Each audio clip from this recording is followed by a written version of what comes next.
প্রিয় সংগ্রামী উপস্থিতি, আমরা আজকে এক দুঃখজনক ঘটনাকে সামনে নিয়ে আজকে এখানে সমবেত হয়েছি।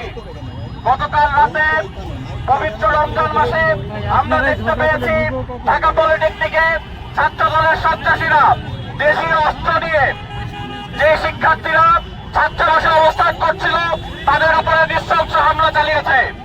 আজকের আয়োজন, এই হামলার প্রতিবাদে আমরা আয়োজন করেছি। এই আয়োজন থেকে আমরা স্পষ্ট করে বলতে চাই, যারা ছাত্রলীগ আওয়ামী লীগের দেখানো রাস্তায় তাদের কার্যক্রম পরিচালনা করছেন, তাদের পরিণতিও ঠিক আওয়ামী লীগ এবং ছাত্রলীগের মতোই হতে চলেছে।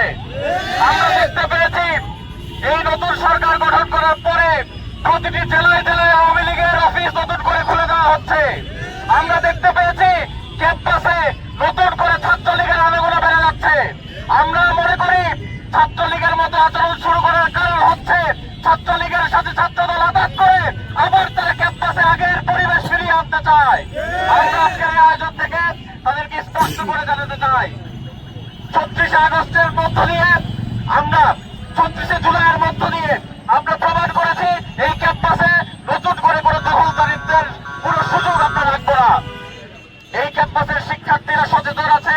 আপনারা যদি আবার নতুন করে ক্যাম্পাসকে উত্তপ্ত করতে চান, অস্থিতিশীল করতে চান, আমরা আপনাদের সাবধান করে দিচ্ছি। প্রিয় সংগ্রামী উপস্থিতি, আমরা এতদিন দেখেছি বিএনপি ছাত্রদল তারা নিজেদের ভেতরে মারামারি করতো, খুনোখুনি করত, কিন্তু পরবর্তীতে দেখলাম নির্বাচনের পরবর্তী সময়ে তারা সারা দেশের বিরোধী মতের উপরে চড়াও হয়েছে। পরবর্তীতে আমরা লক্ষ্য করলাম এখন তারা আবার নতুন করে ক্যাম্পাসগুলোতে শিক্ষার্থীদের উপর হামলা করছে। শিক্ষার্থীদের উপর হামলা করলে কি ধরনের পরিণতি হয় সেই পরিণতি সম্পর্কে খুনি হাসিনা অবশ্যই অবগত আছে। আমরা আশা করছি আপনারা অবগত আছেন। শিক্ষার্থীদের উপর কোন ধরনের আঘাত আপনারা করবেন না, এটাই আমরা আজকের এই আয়োজন থেকে জানাতে চাই।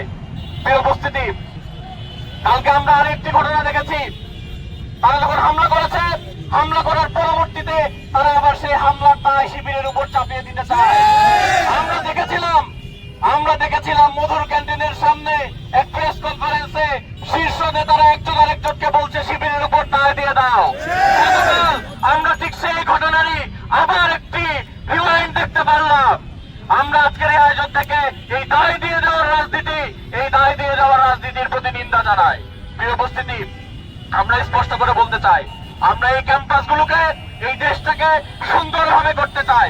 কোন ধরনের কায়েমি শক্তি যদি নতুন করে আবার কর্তৃত্ববাদী হয়ে ওঠার চেষ্টা করে, হল দখল করার চেষ্টা করে, আবার গণরুম এবং গেস্টরুম তৈরি করার চেষ্টা করে, শিক্ষার্থীদের অধিকার আদায়ের জন্য আমরা যেমন জুলাই বসেছিলাম, আবারও আমরা শিক্ষার্থীদের পাশে থেকে সেই দাবিগুলো আদায় করেই ছাড়বো ইনশাল্লাহ।